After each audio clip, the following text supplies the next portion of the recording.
പാലത്തായി കേസിൽ പ്രതി ഹിന്ദുവും ഇര മുസ്ലിമുമായതുകൊണ്ടാണ് മുസ്ലിം ലീഗും SDP-യും ആ വിഷയത്തിൽ ഇടപെട്ടത്. ഇവിടെ മദ്രസകളിൽ ആണെന്നും പെണ്ണെന്നും നോക്കാതെ എത്രയോ പേർ പീഡിപ്പിക്കപ്പെടുന്നു. ആരും ആക്ഷൻ കമ്മിറ്റിയൊന്നും ഉണ്ടാക്കുന്നില്ലല്ലോ.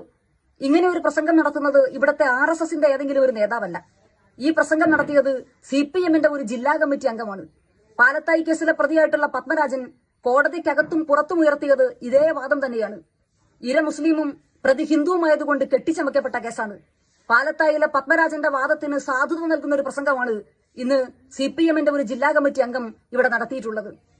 മദ്രസയിലെന്നോ സ്കൂളിലെന്നോ അല്ല, എവിടെ വെച്ചായാലും നമ്മുടെ കുഞ്ഞുങ്ങൾ മാനസികമായോ ശാരീരികമായോ ആക്രമിക്കപ്പെട്ടാൽ അത് നടത്തുന്ന ആളുകൾ ആരായാലും, അത് മദ്രസയിലെ ഉസ്താദോ സ്കൂളിലെ അധ്യാപകനോ അമ്പലത്തിലെ ശാന്തിയോ പള്ളിയിൽ അച്ഛനോ അങ്ങനെ ആരായാലും അവർക്ക് ഇന്ത്യൻ നിയമം അനുശാസിക്കുന്ന ഏറ്റവും കടുത്ത ശിക്ഷ തന്നെ ലഭിക്കണമെന്നുള്ള കാര്യത്തിൽ നമുക്ക് യാതൊരു സംശയവുമില്ല. പക്ഷെ പാലത്തായി പോലെ ഒരു കേസിൽ ജാതിയും മതവും ആരോപിച്ച് പ്രസംഗിക്കുന്ന നേതാവിനെ മാത്രമല്ല, ആ നേതാവിന്റെ പ്രസംഗം കേട്ട് ആർപ്പ് വിളിച്ച് കൈയടിക്കുന്ന ഒരു ജനക്കൂട്ടം അവിടെ ഉണ്ടായിരുന്നല്ലോ.